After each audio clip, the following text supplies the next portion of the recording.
ప్రచార ఆర్భాటం చేస్తున్నాడు జగన్మోహన్ రెడ్డి. దానికి భిన్నంగా ఈరోజు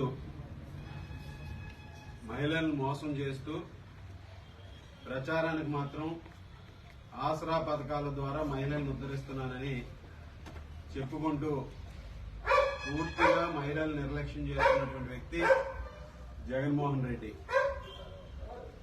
సొంత తల్లిని సొంత చెల్లిని కూడా ఈరోజు కనీసం న్యాయం చేయనటువంటి వ్యక్తి ఈ రాష్ట్ర మహిళలకు ఏ విధంగా న్యాయం చేస్తాడనేది మనందరం కూడా ఆలోచన చేయాల్సినటువంటి అవసరం ఉంది. ఈరోజు రాష్ట్రంలో ప్రతిదానికి కూడా నోరు తెరిస్తే నా అక్క చెల్లెమ్మలు అంటాడు. కానీ ఈరోజు మహిళల మాంగళ్యాలన్నీ కూడా తెగిపోతుంటే తాడేపల్లి ప్యాలెస్ లో కూర్చుని సునకానందం పొందేటటువంటి వ్యక్తి జగన్మోహన్ రెడ్డి. అన్ని విధాలుగాను కూడా మోసం చేసి ఈరోజు మహిళల్ని, డ్వాక్రా మహిళలను కానీ, అలాగే మహిళలకి సంబంధించినటువంటి పథకాల రద్దులో కానీ అన్నింటిలోనూ కూడా ఈరోజు మోసం చేసినటువంటి వ్యక్తి జగన్మోహన్ రెడ్డి. మనందరం కూడా చూస్తే రాష్ట్రంలో అంగన్వాడీ కార్యకర్తలు, అంగన్వాడీకి చెందినటువంటి మహిళలు వారికి న్యాయమైనటువంటి కోరికల కోసం దీక్షలు చేస్తే వారిని అన్ని విధాలుగాను కూడా దౌర్జన్యం చేసి వారి మీద భయపెట్టి అన్ని విధాలుగాను కూడా వారిని ఈరోజు ఇబ్బందులకు గురి చేసినటువంటి వ్యక్తి జగన్మోహన్ రెడ్డి. చంద్రబాబు గారి పరిపాలనలో డ్వాక్రా గ్రూపులు దినదినాభివృద్ధి చెంది అంతర్జాతీయ వేదికల మీద కూడా డ్వాక్రా ప్రొడక్ట్స్ ని అమ్మేటటువంటి స్థాయికి తీసుకెళ్తే ఈరోజు డ్వాక్రా సంఘాలని నిర్వీర్యం చేసే విధంగా జగన్మోహన్ రెడ్డి చర్యలన్నీ ఉన్నాయి.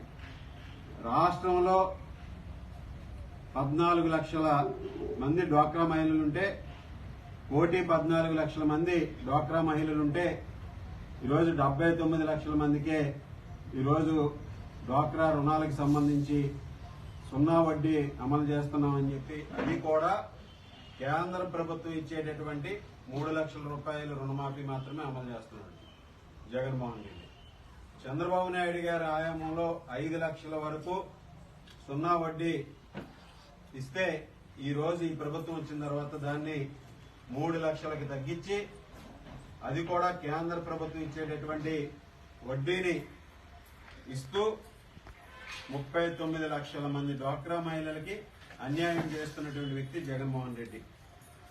అలాగే వృద్ధాప్యంలో ఆదుకుంటారని చెప్పేసి ఆ రోజు డ్వాక్రా మహిళలు ఏదైతే వారి సంఘాల్లో అభయాస్తం కింద దాచుకున్నటువంటి నిధులు ఏదైతే ఉన్నాయో దాదాపు 2200 కోట్ల రూపాయల నిధుల్ని ఈరోజు పక్కదారి మళ్లించి వాటిని కూడా మహిళలకు దక్కకుండా చేసినటువంటి దుర్మార్గుడు జగన్మోహన్ రెడ్డి అని సందర్భంగా తెలియజేస్తున్నాం.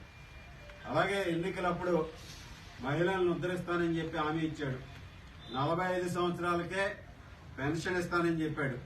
అధికారంలోకి వచ్చిన తర్వాత మాట తప్పం మడం తెప్పం అని, అలాగే ఈ అధికారంలోకి వచ్చిన తర్వాత మాట మడమ రెండు కూడా తిప్పి నాలిక మడతేసి మహిళలను అందరినీ కూడా ఈరోజు వారికి రావాల్సినటువంటి పెన్షన్ ఏదైతే ఇస్తానని చెప్పాడో దానికి కూడా గండి కొట్టినటువంటి వ్యక్తి జగన్మోహన్ రెడ్డి.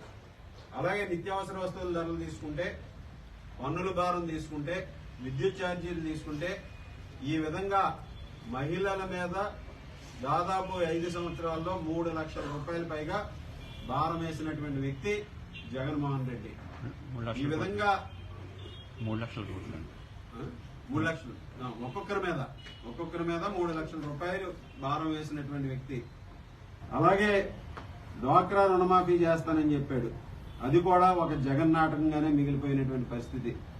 తెలుగుదేశం ప్రభుత్వ హయాంలో చంద్రబాబు నాయుడు గారు ఆ రోజు డ్వాక్రా రుణమాఫీ చేస్తానని ఏదైతే హామీ ఇచ్చారో దానికి అనుగుణంగా ఆ రోజు 2014లో ఉన్నటువంటి డ్వాక్రా రుణాలు 13,000 కోట్ల రూపాయల డ్వాక్రా రుణాలు ఉంటే దాదాపు 2 దఫాలుగా 10,000 చొప్పునిచ్చి 8,000 కోట్ల రూపాయలకి పైగా డ్వాక్రా రుణాలు మాఫీ చేసినటువంటి ఘనత చంద్రబాబు నాయుడు గారికి దక్కుతుంది. 85 లక్షల డ్వాక్రా మహిళలకి 3 విడతల్లో ఒక్కొక్కరికి 10,000 చొప్పున 8,500 కోట్ల రూపాయలు తెలుగుదేశం ప్రభుత్వం హయాంలో రుణమాఫీ జరిగింది. అలాగే ఆ రోజు పసుపు కుంకుమ పేరుతో చంద్రబాబు నాయుడు గారు 10,000 రూపాయలు ప్రతి మహిళకి న్యాయం చేయాలని, ప్రతి మహిళ వారికి అందరికీ కూడా ఆర్థికంగా నిలదొక్కుకోవాలనే ఉద్దేశంతో చంద్రబాబు నాయుడు గారు ఆ రోజు అమలు చేయడం జరిగింది. అలాగే వడ్డీ రాయితీ కింద తెలుగుదేశం ప్రభుత్వం హయాంలో 2,500 కోట్ల రూపాయలు రాయితీని ఇవ్వడం జరిగింది. అలాగే డ్వాక్రా సంఘాలు ఆ రోజు చంద్రబాబు నాయుడు గారు అధికారంలోకి వచ్చినప్పుడు నాన్ పెర్ఫార్మింగ్ అకౌంట్స్ గా దాదాపు 12% మంది అకౌంట్లు ఎంపీఓలో ఉంటే చంద్రబాబు నాయుడు గారు 5 సంవత్సరాల పరిపాలనలో వారందరినీ కూడా మరలా ఆర్థికంగా నిలదొక్కునే విధంగా అటువంటి గ్రూపులన్నింటినీ కూడా మరలా రీయాక్టివేట్ చేసి దానిని 1.5% కి తగ్గించడం జరిగింది 2019 నాటికి. ఆ విధంగా చంద్రబాబు నాయుడు గారు డ్వాక్రా గ్రూపుల్ని ఆదుకొని వారందరినీ కూడా పటిష్టం చేసి డ్వాక్రా సంఘాలకి అన్ని విధాలుగాను కూడా ఆదుకున్నటువంటి వ్యక్తి చంద్రబాబు నాయుడు గారు.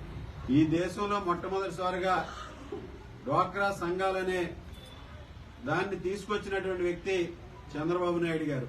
డ్వాక్రా సంఘాలని అన్ని విధాలుగాను కూడా ఆదుకునే విధంగా ఆ రోజు చంద్రబాబు నాయుడు గారు ప్రవేశపెట్టినటువంటి పలు పథకాలను కూడా మనందరం కూడా ఆ రోజు డ్వాక్రా మహిళలందరూ కూడా అప్పుల్లో కూరుకుపోయినటువంటి వారందరూ కూడా తెలుగుదేశం ప్రభుత్వం హయాంలో మరలా వారి కాళ్ళ మీద వారు నిలబడే విధంగా చేయడం జరిగింది.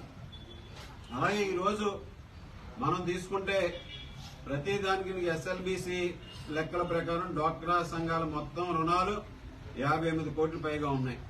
అంటే ఈ విధంగా ఈ ప్రభుత్వం వచ్చిన తర్వాత కనీసం వారికి ఏది కూడా వారు చేపట్టినటువంటి ప్రొడక్ట్స్ డెవలప్మెంట్ కానీ ప్రొడక్ట్స్ ఉత్పత్తులు కానీ మార్కెటింగ్ చేసే సౌకర్యాన్ని కూడా కల్పించలేనటువంటి దయనీయమైనటువంటి స్థితిలో వైఎస్ఆర్ కాంగ్రెస్ పార్టీ ప్రభుత్వం ఉంది. ఈ రోజు మనందరం కూడా చూస్తే మరలా తెలుగుదేశం ప్రభుత్వం వస్తేనే డ్వాక్రా సంఘాలన్నీ కూడా ఆర్థిక పరిపుష్టిని సాధిస్తాయి. ఎందుకంటే చంద్రబాబు నాయుడు గారు రాబోయే రోజుల్లో మరలా డ్వాక్రా సంఘాలని ఈరోజు బలోపేతం చేసి వారికి ఏదైతే వారు చేసినటువంటి ఉత్పత్తులన్నింటినీ కూడా అంతర్జాతీయ స్థాయిలో మార్కెటింగ్ చేసే విధంగా ఈరోజు అమెజాన్ గాని ఫ్లిప్కార్ట్ గాని ఇటువంటి సంస్థలతో ఒప్పందం చేసుకుని రాబోయే రోజుల్లో వారికి చేసేటటువంటి ప్రొడక్టుల్ని మార్కెటింగ్ సౌలభ్యం కల్పించడం ద్వారా వారందరికీ కూడా ఇంకా ప్రతి ఒక్కరికి డ్వాక్రా మహిళలందరికీ కూడా ఉపయోగకరంగా ఉండే విధంగా చంద్రబాబు నాయుడు గారు మరలా తెలుగుదేశం ప్రభుత్వం అధికారంలోకి వచ్చిన తర్వాత అందరికీ అండగా నిలవడానికి ఇప్పటికే దానికి సంబంధించినటువంటి హామీ కూడా ఇవ్వడం జరిగింది. ఈరోజు తెలుగుదేశం ప్రభుత్వం ఎప్పుడూ కూడా మహిళల పట్ల ఈరోజు సానుకూలతతో ఉండి మహిళలను ఆదుకున్నది తెలుగుదేశం ప్రభుత్వం. తెలుగు రాష్ట్రాల్లో ఈరోజు మహిళలందరూ కూడా సాగిస్తున్నటువంటి ప్రగతికి ఆ రోజు తెలుగుదేశం వేసినటువంటి పునాదులే కారణమని సందర్భంగా తెలియజేస్తున్నాం. మహిళలకి ఆస్తి హక్కు గాని, రాజకీయంగా 9% రిజర్వేషన్లు గాని, ఉద్యోగాల్లో 33% రిజర్వేషన్లు గాని అమలు చేసింది తెలుగుదేశం ప్రభుత్వం. అలాగే డ్వాక్రా సంఘాలు స్థాపించి వారికి అందరికీ కూడా ఆర్థిక స్వావలంబన కల్పించింది కూడా తెలుగుదేశం అని సందర్భంగా తెలియజేస్తున్నాం. అలాగే తెలుగుదేశం ప్రభుత్వం అధికారంలో ఉన్నప్పుడు ఈ దేశంలో మొట్టమొదటిసారిగా ఒక దళిత మహిళకి స్పీకర్ పదవిని ఇచ్చింది తెలుగుదేశం ప్రభుత్వం. అలాగే మహిళల్ని కండక్టర్లుగా, బస్ కండక్టర్లుగా నియమించింది తెలుగుదేశం ప్రభుత్వం. అలాగే దీపం పథకం ద్వారా ఏ మహిళ కంట్లోనూ కూడా కన్నీరు చూడకూడదనే ఒక ఉద్దేశంతో చంద్రబాబు నాయుడు గారు 2014 నుంచి 19 వరకు కూడా అధికారంలో ఉన్నప్పుడు అందరికీ కూడా వంట గ్యాస్ ని ఇచ్చి ఆ రోజు కట్టెల పొయ్యిలు ఉండకూడదని ఒక ఆలోచనతో దేశంలోనే మొట్టమొదటిసారిగా పశ్చిమ గోదావరి జిల్లాని ఆ రోజు 100% దీపం పథకం ద్వారా ప్రతి ఇంటికి కట్టెల పొయ్యి లేని జిల్లాగా తీర్చిదిద్దినటువంటి ఘనత చంద్రబాబు నాయుడు గారికి దక్కుతుంది. అలాగే విద్యార్థులకి అందరికీ కూడా సైకిళ్లు, ఉచిత సైకిళ్లు ఇచ్చి విద్యార్థులందరినీ కూడా ప్రోత్సహించింది చంద్రబాబు నాయుడు గారు. ఈరోజు మహిళలకి వైద్య పరీక్షల్లో గాని, మహిళలకి తల్లి బిడ్డ ఎక్స్ప్రెస్ గాని ఇటువంటి పథకాలన్నింటినీ కూడా ప్రవేశపెట్టి 11 రకాలైనటువంటి ఉచిత వైద్య సదుపాయాలు పరీక్షలన్నీ కూడా ఉచితంగా అందించినటువంటి ఘనత చంద్రబాబు నాయుడు గారికే దక్కుతుందని ఈ సందర్భంగా తెలియజేస్తున్నాం. ఈరోజు జగన్మోహన్ రెడ్డి అధికారంలోకి వచ్చిన తర్వాత ఈ రాష్ట్రంలో మహిళలకి ఇచ్చినటువంటి హామీలను అమలు చేయకపోగా మహిళల మీద దాడులు గాని, మహిళల మీద అత్యాచారాలు గాని ఈరోజు దేశంలో ప్రథమ స్థానంలో ఉన్నామంటే ఏ విధంగా ఈ పరిపాలన ఉందనేది మనందరం కూడా ఆలోచన చేయాలి. ఈరోజు మనందరం కూడా రాష్ట్రంలో, దేశంలో జరుగుతున్నటువంటి మహిళల మీద జరుగుతున్నటువంటి దాడులు గాని, మహిళల మీద జరుగుతున్నటువంటి నేరాలు గాని తీసుకుంటే 3వ వంతు మన రాష్ట్రంలోనే జరుగుతున్నాయి అనేది ఈరోజు అంతర్జాతీయ సంస్థలు ఇచ్చినటువంటి లెక్కలని ఈ సందర్భంగా తెలియజేస్తున్నాం. మద్య నిషేధం చేస్తానని చెప్పాడు. మద్య నిషేధం చేసిన తర్వాతే ఓట్లు అడుగుతానని ప్రగల్భాలు పలికినటువంటి జగన్మోహన్ రెడ్డి ఈరోజు మద్య నిషేధం కాదు కదా, ఈరోజు మద్యాన్ని ఏ విధంగా ఏర్లై పారిస్తున్నాడో మనందరం కూడా చూసాం. ఈరోజు మద్యం నాణ్యత లేని మద్యాన్ని ధరలు పెంచి ఈరోజు మహిళల మాంగళ్యాలతో ఆడుకుంటున్నటువంటి దుర్మార్గుడు జగన్మోహన్ రెడ్డి. ఈరోజు మహిళలకు సంబంధించి మద్యపాన నిషేధం అని చెప్పి ఈరోజు మద్యపానాన్ని ఏర్లై పారిస్తున్నాడు. అలాగే నాణ్యత లేకుండా ప్రజల ఆరోగ్యాలతో చెలగాటమాడుతున్నటువంటి వ్యక్తి జగన్మోహన్ రెడ్డి. ఈరోజు మద్యం నాసి రకమైనటువంటి మద్యాన్ని సప్లై చేసి ఈరోజు మద్యం ద్వారా దాదాపు 30,000 మంది ఈరోజు మరణించారంటే ఈరోజు అందులో వాస్తవాన్ని కూడా ప్రజలందరూ కూడా గమనించాలని ఈ సందర్భంగా తెలియజేస్తున్నాం. ఈరోజు పిచ్చి మద్యాన్ని సప్లై చేసి పిచ్చి తొగ్గులకు మాదిరిగా ఈ రాష్ట్రాన్ని అన్ని విధాలుగాను కూడా నాశనం చేస్తూ ప్రజల ఆరోగ్యాలతో చెలగాటమాడుతున్నటువంటి వ్యక్తి ఈరోజు జగన్మోహన్ రెడ్డి అని ఈ సందర్భంగా తెలియజేస్తున్నాం. అలాగే ఈరోజు డ్వాక్రాలను నిర్వీర్యం చేశారు. స్త్రీనిధి, ఉన్నతి వంటి పథకాలను చంద్రబాబు నాయుడు గారు అమలు చేస్తే ఉన్నతి పథకం ద్వారా రోజు ఎస్సీ ఎస్టీ మహిళలకి పెద్ద ఎత్తున చంద్రబాబు నాయుడు గారు ఆర్థికంగా ఆదుకుంటే ఈ దుర్మార్గుడు వచ్చిన తర్వాత అటువంటి పథకాలను కూడా రద్దు చేయడం జరిగింది. అలాగే ఎన్టీఆర్ బేబీ కిట్లు గాని, తల్లి బిడ్డ ఎక్స్ప్రెస్ గాని, దీపం పథకాలన్నింటినీ కూడా నాశనం చేసినటువంటి వ్యక్తి. ఈరోజు బాలింతలకి ఆ రోజు 5,000 రూపాయలు చంద్రబాబు నాయుడు గారు ఈరోజు సాయంగా అందించేవారు. దాన్ని కూడా ఈరోజు తీసేయడం జరిగింది. ఆ విధంగా చంద్రబాబు నాయుడు గారు ప్రవేశపెట్టినటువంటి అనేక పథకాలని ఈరోజు రద్దు చేసినటువంటి వ్యక్తి జగన్మోహన్ రెడ్డి. అలాగే ముఖ్యంగా ఆ రోజు పెళ్లి కానుక పథకాన్ని చంద్రబాబు నాయుడు గారు ప్రవేశపెడితే ఈ దుర్మార్గుడు వచ్చిన తర్వాత ఒక్క పెళ్లి కానుక కూడా ఇచ్చినటువంటి సంఘటన లేదనేది ఈరోజు మనందరం కూడా గ్రహించాలని సందర్భంగా తెలియజేస్తున్నాం.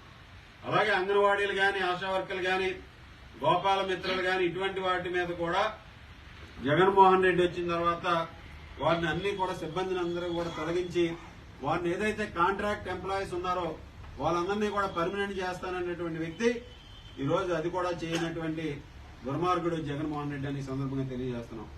అలాగే గంజాయి, మాదక ద్రవ్యాలకి కేర్ ఆఫ్ అడ్రస్ గా ఆంధ్రప్రదేశ్ మార్చినటువంటి వ్యక్తి జగన్మోహన్ రెడ్డి. ఈ రోజు రాష్ట్రంలో 4.5 సంవత్సరాల్లో ఏ విధంగానూ కూడా ఈ రాష్ట్ర ప్రజల బాగోగులను పట్టించుకున్నటువంటి పరిస్థితి లేదు. నేను బటన్ నొక్కుతున్నాను, అన్ని ఇచ్చేస్తున్నానని చెప్పి అబద్ధపు ప్రచారాలు చేస్తూ ప్రచార ఆర్భాటాలకే పరిమితమైనటువంటి వ్యక్తి జగన్మోహన్ రెడ్డి.